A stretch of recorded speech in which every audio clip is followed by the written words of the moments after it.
রমজান শরীফের মাস, রাত্রে সেহরি পেট ভরে খাইতে পারে নাই, ইফতার কি দিয়ে করবে সেই ব্যবস্থা নাই। হুজুর আকরাম সাল্লাল্লাহু আলাইহি ওয়াসাল্লাম আবু জাহেল যখন মদিনা আক্রমণ করতে গিয়েছে, যায় যখন ডাক দিছে খেলা হবে, সর্বপ্রথম ইসলামের জন্য শাহাদত বরণ করেছেন হযরতে সুমাইয়া। হযরতে সুমাইয়া একজন নারী, সর্বপ্রথম ইসলামের জন্য শহীদ হয়েছে এবং তার শাহাদতের অবস্থাটা কি ছিল, অত্যন্ত করুণ। আবু জাহেল তাকে ধরে নিয়ে গেছেন, আবু জাহেলের সঙ্গ ফাঙ্গরা তাকে অ্যারেস্ট করে নিয়ে গেছে, নিয়ে তার জামা কাপড় সবগুলো উলঙ্গ করেছেন। উলঙ্গ করে তার দুইটা পাওয়ের সাথে রশি বাঁধছে, বান্দা দুইটা গোড়াকে দুই দিকে খাড়া করে সেই গোড়ার সাথে রশিগুলি বাঁধছে। বান্দার পরে আবু জাহেল সামনে তীর নিয়ে দাঁড়াইছে, দাঁড়ায় তাকে বলতেছে দুইটা অপশন, এখন যদি তুমি বলো আমি নবী মুহাম্মদকে ত্যাগ করলাম, তাইলে তোমার রশির বান খুলে জামা কাপড় পরায়া তোমাকে সসম্মানে বিদায় দিয়ে দেব, আর যদি বলো না মুহাম্মদের দলেই আসি, তাইলে তো বুঝতেই আসো কি হবে, বলো দেখি কোনটা রাখবা কোনটা ছাড়বা। তখন সুমাইয়া কোনো কথা বলে না, গাল বেয়ে বেয়ে পানি ঝরতেছে। আবু জাহেল মনে করছে ভয় পেয়ে গেছে। আবু জাহেল তাকে বলছেন, সুমাইয়া বই পাওয়ার তো কোনো কারণ নাই, তুমি বললেই তো হয় যে মুহাম্মদকে ছেড়ে দিলাম, তাইলে তো তোমার রশির বান খুলে তোমার জামা কাপড় পরায়া তোমাকে সম্মানের সাথে বিদায় করে দেই, তুমি বই পায়া চোখের পানি ছাড়তেছো কেন, কাঁদতেছো কেন? তখন সুমাইয়া ডাক দিয়ে বলছেন, এই কোলাঙ্গার আবু জাহেল, নবীর দুশ্মন, ভালো করে শোন, তুই যে আমাকে শেষ করে দিবে, আমার যে ছিন্ন বিচ্ছিন্ন করে দিবে, আমি যে দুনিয়ার থেকে বিদায় হয়ে যাব, এই জন্যে আমি চোখের পানি ছাড়তেছি না, আমার ভিতরে সামান্যতম ভয় ভীতি কিছুই কাজ করতেছে না, আমি শুধু একটা কারণে চোখের পানি ছাড়তেছি, নবী মুহাম্মদের মহব্বত আমার অন্তরে এই পরিমাণে আছে, আমি আল্লাহ পাককে বলতেছি চোখের পানি ছেড়ে ছেড়ে, যে আল্লাহ তুমি আমাকে জীবন একটা কেন দিলা, আমাকে যদি শত শত জীবন দিতা, আমি একটা একটা করে নবী মুহাম্মদের জন্য দিয়ে দিতাম। আমার ভাইরা, আমরা নবীকে কতটুকু মহব্বত করি, নবীকে কতটুকু ভালোবাসি, নবী সাল্লাল্লাহু আলাইহি সাল্লামকে কতটুকু মহব্বত করি আর কতটুকু ভালোবাসি। সাহাবায়ে কেরাম তো 313 জন বদরের যুদ্ধের মধ্যে নামছে, তাদের হাতে অস্ত্র ছিল তো, বাহ, অস্ত্র ছিল, অস্ত্র কিনবার কোনো জায়গা ছিল, তাদের হাতে অস্ত্র দেবে এমন কোনো গোষ্ঠী ছিল, তাদের পক্ষে পৃথিবীতে মানববন্ধন করবে এমন কেউ ছিল, তাদের পক্ষে মিছিল করার মতো, সমর্থন করার মতো কেউ ছিল? 313 জন জীর্ণ শীর্ণ, মক্কার থেকে যারা হিজরত করে গিয়েছেন তাদের এখনও মাথা গুজাইবার জায়গা হয় নাই, তাদের পায়ের নিচে মাটি নাই, মাথার উপরে ছায়া নাই, পরনে কাপড় নাই, পেটে ভাত নাই, তাদেরকে নিয়ে রাসূল সাল্লাল্লাহু আলাইহি ওয়াসাল্লাম মক্কায় গিয়েছেন, তাদের বউ মদিনায় গিয়েছেন, তাদের বউ বাচ্চা মক্কায় রয়ে গেছে, সেই বউ বাচ্চার উপর কি নির্যাতন হচ্ছে এটাও তারা সেখানে বসে জানে না। মোবাইলের যুগ ছিল না, খবর আদান প্রদানের যুগ ছিল না, ওই অবস্থায় তারা সম্পূর্ণ নিঃস্ব, তাদের ব্যবসা বাণিজ্য, তাদের অর্থ সম্পদ, তাদের বাড়ি ঘর সব মক্কাবাসীরা দখল করে নিয়ে গেছে, একদম নিঃস্ব অবস্থায় তারা সেই জায়গায় গিয়েছেন। কিন্তু হযরত মূসা আলাইহিস সালাতু ওয়াস সালামের উম্মত সংখ্যায় 6 লাখ, কিন্তু তাদেরকে আল্লাহ পাক সুযোগ সুবিধা দিয়েছেন কত, আকাশ থেকে মান্না ওয়া সালওয়া, মুফতে খানা, গরম গরম খানা, খাবার টাইম হইলেই তাদের সামনে আসতো আর সেই খাবার তারা খাইতো।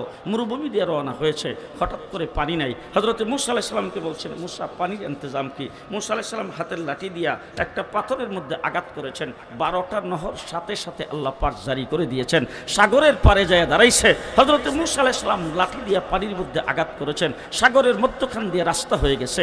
এমন সুযোগ সুবিধা পাওয়ার পরে হযরত মূসা আলাইহিস সালামের উম্মত 6 লাখ, তাদেরকে মূসা আলাইহিস সালাম ডাক দিয়ে বললেন, ফেরাউনে আসতেছে, ফেরাউনের সাথে যুদ্ধ করা লাগবে। তারা সব বিমিল্লাহ কো মূসা, যদি ফেরাউনের সাথে যুদ্ধ করা লাগে তুমি আর তোমার আল্লাহ কইরো, আমরা নাই। আপনাদেরও তো বক্তব্য এটাই যে জাহাদ জাহাদ জাহাদ চাই, হুজুররা চলেন, আমরা নাই। যে আপনাদের বক্তব্যটা কি? জাহাদ জাহাদ জাহাদ চাই, হুজুররা চলেন, আমরা নাই, এটাই তো কথা নাকি? না আপনারাও আছেন? ওই যে বললাম, ওই যে কাওয়া কাদেরের দলের লোক আছে, কথা কয় না, আপনারাও আছেন তো নাকি? যে এবার শুনেন আমরা কোন উম্মত, সংখ্যায় 313, কতজন? পেটে ভাত আছে তো, রমজান শরীফের মাস, রাত্রে সেহরি পেট ভরে খাইতে পারে নাই, ইফতার কি দিয়ে করবে সেই ব্যবস্থা নাই। হুজুর আকরাম সাল্লাল্লাহু আলাইহি ওয়াসাল্লাম আবু জাহেল যখন মদিনা আক্রমণ করতে গিয়েছে, যায় যখন ডাক দিছে খেলা হবে, আজকেও যারা ডাকতো তারাও কিন্তু আবু জাহেলের বংশধর।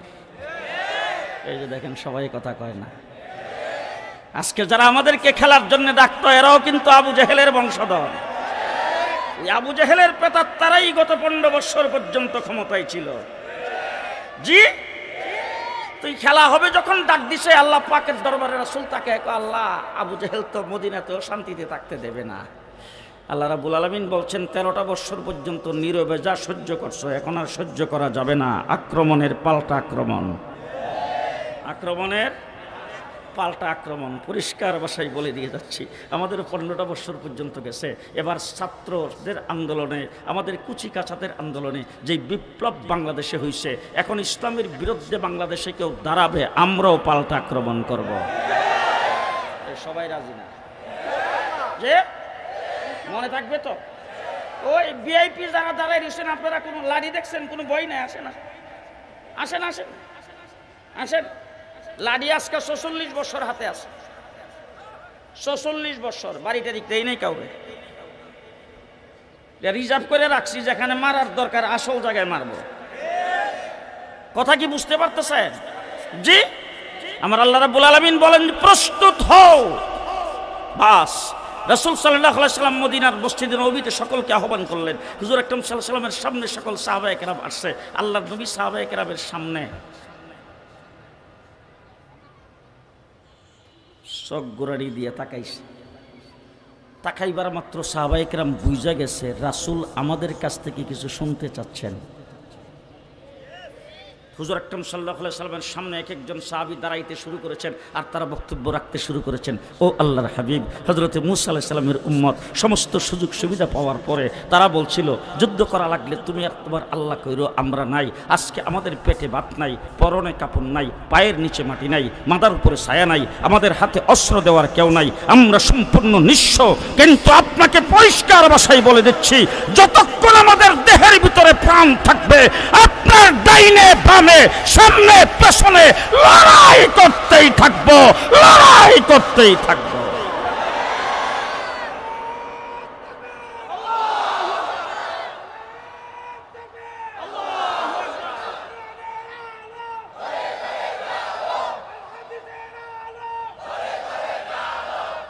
আমরা সেই নবীর উম্মত,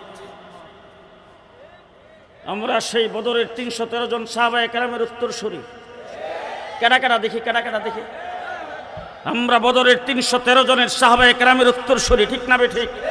ঠিক না বেঠিক? সুতরাং সাহাবায়ে কেরাম 313 জন আল্লাহর নবীর সামনে দাঁড়ায় এই বলছে। ওই তখন থেকে দিন দেখেন খুব ভালো করে, অতীতে যত নবী পৃথিবীতে আগমন করেছেন কোন নবীর উম্মত এরকম বলে নাই। কোন নবীর উম্মত নবী চলে যাওয়ার পরে তার দিনকে টিকায় রাখার জন্য আবু বকর সিদ্দিকের মতো বলে নাই আয়ানকুসুদ্দিন ওয়া আনা হাইয়ুন, আমি জিন্দা থাকতে দিনের সামান্য ক্ষতি হবে আবু বকর বরদাস্ত করবে না। 1,24,000 নবীর উম্মত বলে নাই, আবু বকর সিদ্দিক বলেছেন। আমাদের সেই কথা এখনো আছে তো? জি আছে না? মুহাম্মদুর রাসূলুল্লাহ সাল্লাল্লাহু আলাইহি ওয়াসাল্লামকে তাইফের জমিনে পাথরের বৃষ্টির মতো আঘাত করেছে, ইসলামের লোম ছিঁড়ে গেছে। কথা আসতে কও, ইসলামের কি হয়েছে? ইসলামের কিছুই হয় নাই। রাসূল সাল্লাল্লাহু আলাইহি ওয়াসাল্লাম উহুদের লড়াইয়ে দান শহীদ করেছেন, ইসলামের কিছুই হয় নাই। আমির হামজার লাশটাকে টুকরা টুকরা করা হয়েছে, ইসলামের সামান্যতম কিছু হয় নাই। খাব্বাব হুবাইবকে হত্যা করা হয়েছে, ইসলামের সামান্যতম কিছু হয় নাই। আবু বকর সিদ্দিককে পিটাইতে পিটাইতে নাকের হাড্ডি ভেঙে দেওয়া হয়েছে, ইসলামের সামান্যতম কিছু হয় নাই। হযরতে বেলালকে উত্তপ্ত বালির মধ্যে শেষরানো হয়েছে, ইসলামের সামান্যতম কিছু হয় নাই। হুনাইনের যুদ্ধে মুসলমানরা পরাজয় বরণ করেছে, ইসলামের সামান্যতম কিছু হয় নাই। আল্লাহর নবী হিজরত করে মদিনায় চলে যাইতে হয়েছে, ইসলামের সামান্যতম কিছু হয় নাই। মুহাম্মদুর রাসূলুল্লাহ সাল্লাল্লাহু আলাইহি ওয়াসাল্লামের বাহিনী হযরতে হুসাইন কারবালার ময়দানে টুকরা টুকরা হয়েছে, ইসলামের সামান্যতম কিছু হয় নাই। হযরতে ইবনে তাইমিয়াকে নির্যাতন করা হয়েছে, ইসলামের সামান্যতম কিছু হয় নাই। ইমাম বুখারীকে বখরাত থেকে বের করে দেওয়া হয়েছে, ইসলামের সামান্যতম কিছু হয় নাই। ইমাম আবু হানিফা রাহমাতুল্লাহি আলাইহি জেলখানার ভিতরে মৃত্যুবরণ করেছেন, ইসলামের সামান্যতম কিছু হয় নাই। ইমাম মালিককে পিটাইতে পিটাইতে তার হাড্ডি ভেঙে দেওয়া হয়েছে, ইসলামের সামান্যতম কিছু হয় নাই। ইমাম আহমদ ইবনে হাম্বলকে দৈনিক 80টা করে দুর্রা মারা হতো, ইসলামের সামান্যতম কিছু হয় নাই। মুজাদ্দিদ আলফে সানিকে জেলখানার ভিতরে বন্দী করা হয়েছে, ইসলামের সামান্যতম কিছু হয় নাই। আমার ভাইরা বালাকুটের ময়দানে সৈয়দ আহমদ বেরলভী শাহ ইসমাইল শহীদ শাহাদত বরণ করেছেন, ইসলামের সামান্যতম কিছু হয় নাই। 1857 খ্রিস্টাব্দে হাফেজ জামিন শহীদ হয়েছে। একদিনে 14,000 আলেমকে ফাঁসির কাস্টে ঝোলানো হয়েছে। ঢাকার ভিক্টোরিয়া পার্কের এমন কোনো গাছ ছিল না যেই গাছে আলেমদের লাশ ফাঁসির কাস্টে ঝুলে নাই। ইসলামের সামান্যতম কোনো ক্ষতি হয় নাই। শাপলা চত্বরে এক রাত্রে 1,54,000 গুলি চালানো হয়েছে, ইসলামের লুমটাও ছিঁড়তে পারে না।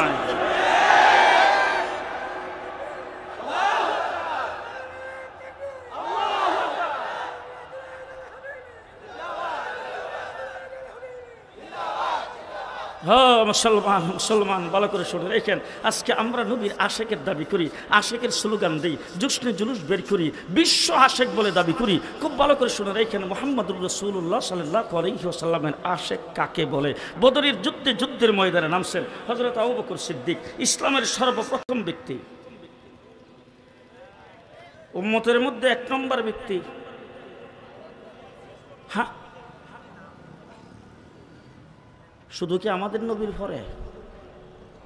যত নবী আছে সমস্ত নবীর পরে মানুষের মধ্যে শ্রেষ্ঠ ব্যক্তিটাকে আস্তে আস্তে আস্তে আস্তে আবু বকর সিদ্দিক মুহাম্মদুর রাসূলুল্লাহ সাল্লাল্লাহু আলাইহি ওয়াসাল্লামের 1 নম্বর উম্মত। আমার রাসূল সাল্লাল্লাহু আলাইহি ওয়াসাল্লাম বলেছেন, হাসরের ময়দানে উম্মতের নাজাতের জন্য আবু বকর সিদ্দিকের আমলকে পেশ করা হবে।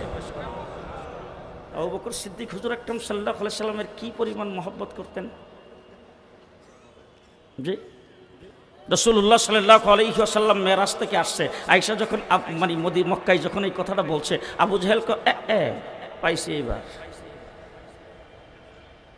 আবু জাহেল একজনকে দৌড়ে পাঠাইছে, আবু বকর সিদ্দিকরে ডাক দাও, এখন যাইব কই, কারণ এরকম অবাস্তব কথা মানসি কইতারে। তার আশেপাশে যে সমস্ত লোক ছিল তাদেরকে জিজ্ঞেস করছে, তুমি কি বাইতুল মুকাদ্দাস গেছো কোনদিন? বলে জি স্যার গেছি। বলে তোমার কয়দিন লাগছে? বলে আমার গোড়াটা একটু তেজস্বী ছিল, আমার লাগছে 1.5 মাস। আরেকজনকে জিজ্ঞেস করছে, তুমি কি কোনোদিন গেছো? বলে আমি যে উটটাতে সোয়ার করছিলাম এই উটটা একটু দুর্বল ছিল, আমার লাগছে 2 মাস। তাহলে 2 মাস লাগছে তোমার লাগছে 1.5 মাস। আর হেদিকেও 1 রাত্রি আইসে ওখান থেকে আইসে। পাশের থেকে একজন কো, স্যার খালি তো বাইতুল মুকাদ্দাস না, আর উপরেও বলবে রাখবে না, বাইতুল মুকাদ্দাসের আগে হিসাব দেয়া লোক ডাক দে আবু বকর সিদ্দিককে। আবু বকর সিদ্দিককে ডাইকে আনছে, আবু জাহেল ডাক দে জিগে, এখন যাইবা কো? বলে আরে কি হইছে? বলে হইছে মানে তোমার নবী কি অবাস্তব কথা বলে দেখছো? বলে কি অবাস্তব কথা বলছে? বলে একই রাত্রে বলে বাইতুল মুকাদ্দাস যাইয়া যাবতীয় সব কিছু দেখা তারপর আবার সেখানে নবীদের ইমামতি কইরা এরপরে বলে এই রাত্রির ভিতরেই বলে ফেরত আসছে। কি অবাস্তব কথা, এত অবাস্তব কথা মানসে কইতারে? আবু বকর সিদ্দিক, তুমি কথাটা শুনলা কই থেকে? বলে আরে আমি মুহাম্মদের মুখ থেকে শুনছি। আবু বকর সিদ্দিক বলে এর চাইতে অবাস্তবটা আমি বিশ্বাস করি। এরপর একটা কোন সময় কম রে বাবা, এরপর একটা কমো। আবু বকর সিদ্দিক আল্লাহ নবীর দরবারে গেছে, আল্লাহ নবী বসাইছেন আবু বকর সিদ্দিকরে। আবু বকর সিদ্দিক মাথা নিচের দিকে দিয়ে বসছে। আবু বকর, রাত্রেবেলা ঘুমিয়েছিলাম, জিবরাইল আমিন আমার কাছে আসছে, সাদাকতা ইয়া রাসূলুল্লাহ, আমারে যদি কইতে আমি কইতাম আচ্ছা আচ্ছা, বুঝলেন না?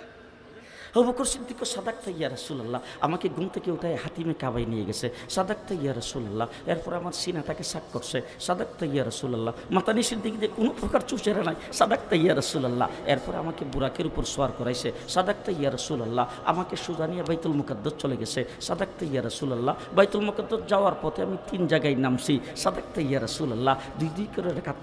2 রাকাত করে নামাজ পড়ছি, সাদাকতা ইয়া রাসূলুল্লাহ। বাইতুল মুকাদ্দাস যায় দেখি 1,24,000 নবী সেখানে আগমন করেছেন, সাদাকতা ইয়া রাসূলুল্লাহ। আমি নবীদের ইমামতি করে 2 রাকাত নামাজ পড়াইছি, সাদাকতা ইয়া রাসূলুল্লাহ। এরপরে আমাকে জিবরাইল আমিন নিয়ে উপরের দিকে উঠতে শুরু করেছেন। প্রথম আসমান, দ্বিতীয় আসমান, তৃতীয় আসমান, চতুর্থ আসমান, পঞ্চম আসমান, ষষ্ঠ আকাশ, সপ্তম আকাশ, সাদাকতা ইয়া রাসূলুল্লাহ। হযরত ইব্রাহিম আলাইহিস সালামের সঙ্গে বাইতুল মামুরে সাক্ষাৎ হয়েছে, সাদাকতা ইয়া রাসূলুল্লাহ। আমি সিদরাতুল মুনতাহার বর্ডারে গেছি, সেখানে যে জিবরাইল আমিন আর যাইতে পারে নাই, আমি সেই বর্ডার ক্রস করে সামনের দিকে গেছি, সাদাকতা ইয়া রাসূলুল্লাহ। সর্বশেষ যায় আল্লাহ পাকের সান্নিধ্যে বসছি, আল্লাহর সঙ্গে কথা বলেছি। সাদাক্তা ইয়া রাসূলুল্লাহ। এরপরটা শুনেন ভালো করে, রেডি হন। আশহাদু আন্নাকা নাবিয়্যুন হাক্কা। আশহাদু আন্নাকা নাবিয়্যুন হাক্কা, আমি সাক্ষ্য দিলাম আপনি নবী বরহক, তার মধ্যে কোনো সন্দেহ নাই। এবার নবী কি বলছে শুনবেন। হুজুর আকরাম সাল্লাল্লাহু আলাইহি ওয়াসাল্লাম বলেন, ও আবু বকর, তুমি বলছো আমি নবী বরহক, তার মধ্যে কোনো সন্দেহ নাই। আমি বলতেছি তুমি শুনো, আশহাদু আন্নাকা সিদ্দিকুন হাক্কা, আমি নবী বরহক, তুমি সিদ্দিক বরহক। আবু বকর সিদ্দিক বদরের যুদ্ধের মধ্যে নামছে। যুদ্ধের পরে তার ছেলে আব্দুর রহমান ইবনে আবু বকর বদরের যুদ্ধের সময় মুসলমান হয় নাই, পরবর্তীতে মুসলমান হয়েছে। বাপ বেটা দুইজন একসাথে বসছে, বৈশা গল্প করতেছে। ছেলে বাপেরে বলতেছে, আব্বা